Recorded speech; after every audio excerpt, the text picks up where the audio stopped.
No one wants to talk about boys who've been sexually abused, but an expert says the secrecy and lack of help for boys is creating generations of violent men. One man broke his silence to Carmen Parahi.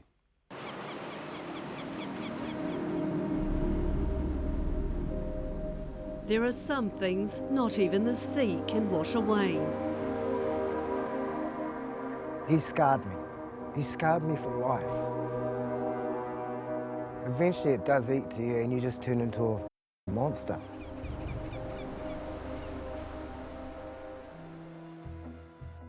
Being adopted and... Walking beside me is a 45-year-old man willing to overcome his intense fear to tell us his story. Used to hide under my bed, in my closet with clothes over me, because he'd come in all hours of the night and just take me from my bed when I was asleep.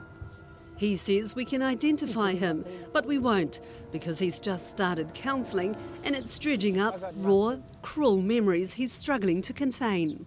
And all I remember was waking up, seeing him, and then picking me up, taking me to his room, pulling my pyjama pants down, and by then I've gone back to sleep. He's starting to realise those hellish childhood experiences created a monster in him that got bigger and uglier as an adult. I think when the abuse and that started, it turned me into a nasty little boy. I'd do nothing but get into mischief, thieving, fighting. Got kept back a year at primary. I was dumb. But now I believe that the abuse and the shit that I went through was a big part. I lost my childhood. His Pākehā mother, unwed and pregnant to a Taranaki Māori man, gave him up at birth. They split up and he took off back up to Taranaki, and she couldn't take home a dark baby in those days. He was adopted by a migrant British family. Age of 6, just treated bad, sexual abuse, physical abuse. The old man used to knock me out.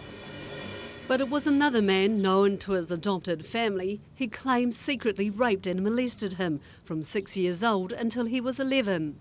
Everyone's got a secret. He eventually found an unlikely safe place to escape to. Everyone's got something. He joined the mongrel mob when he was kicked out of home, aged 12. I never told anyone, not even the gang. I just grew up as one hard little boy, you know. I didn't want to know that I'd been messed with, and shame, you know. Carried that shame all my life. What memories I have is what's happened to me as a kid. And I live every day with them, you know.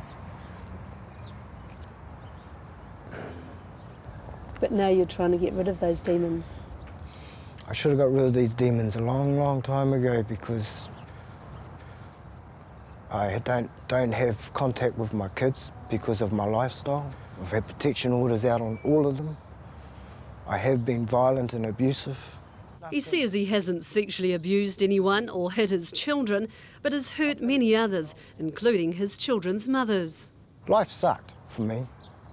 Some part there I wanted to waste myself, because, you know, I was in a hole. Same hole, in and out of jail, you know, I wasn't going nowhere. Sadly, his story isn't unique.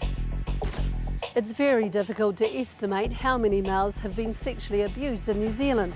There's very little research and there's nothing at all about Māori male victims. But what is known is a very high percentage of men who end up here in prison have been abused as children. Ken Clearwater was sexually abused when he was a boy. He now advocates for other victims. A lot of his work is in prisons, where he estimates 60 to 75% of inmates were violated in childhood.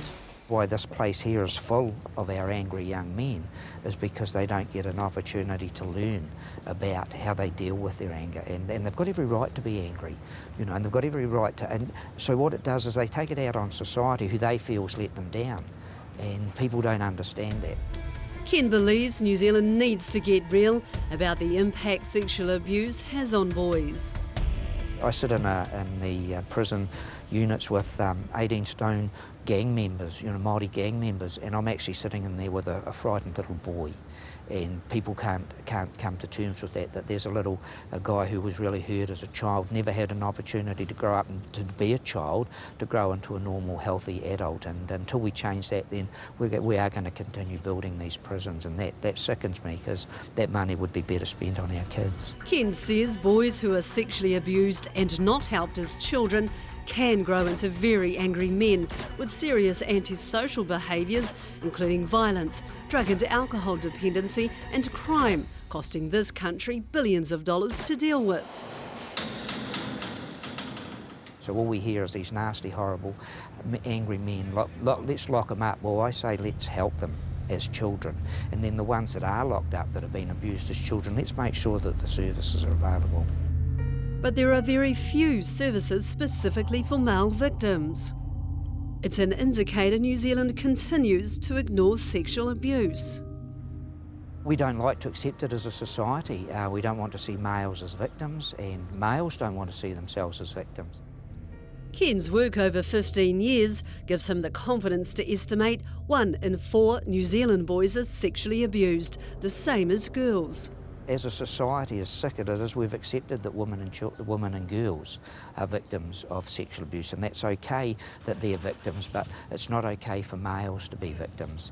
And so that's the difficult part that we really face. Every day I'm banging my head saying, hey, we've got these statistics here, can we get some research done, can we get some resources into it, can we get the help we need to do this work? And it's just not there. And and I think it is because simply we are working with males, and that's really weird, because if we're gonna strengthen our families, we need to strengthen our men.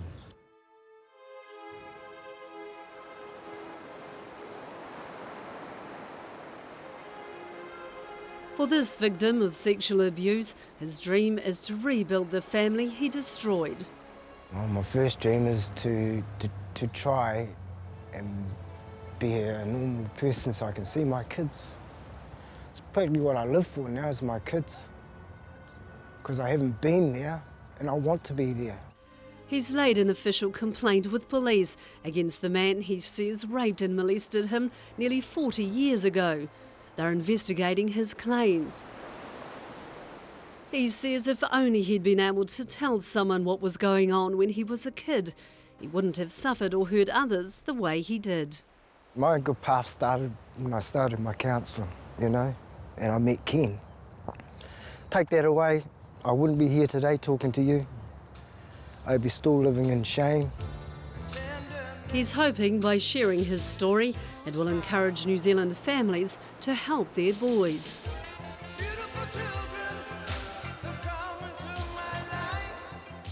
It's not a story that I like to talk about. It's always scared me, frightened me. Because what happened to me, I know now, it wasn't my fault. It was just a little boy. So I've got nothing to be ashamed and hide. It wasn't my doing. These are the feelings from our heart. I just wish it never had happened, Love and affection. Love for me and love for you. Nā, ki te pirangi āwhina koe, ki te pirangi rāne koe ki te whāki take tai tōkai, me waia whakapupuni atu koe kia 0508 Family. Ara kore rima kore rau, toru rau ono whā rima iwa. A tērā wiki ka kōrero mātou ki tētahi tangata raweke tamariki, ko te kaupapa me pēhea te tauārai atu i ngā tāngata pērā iaia kia haumaru ai ngā tamariki.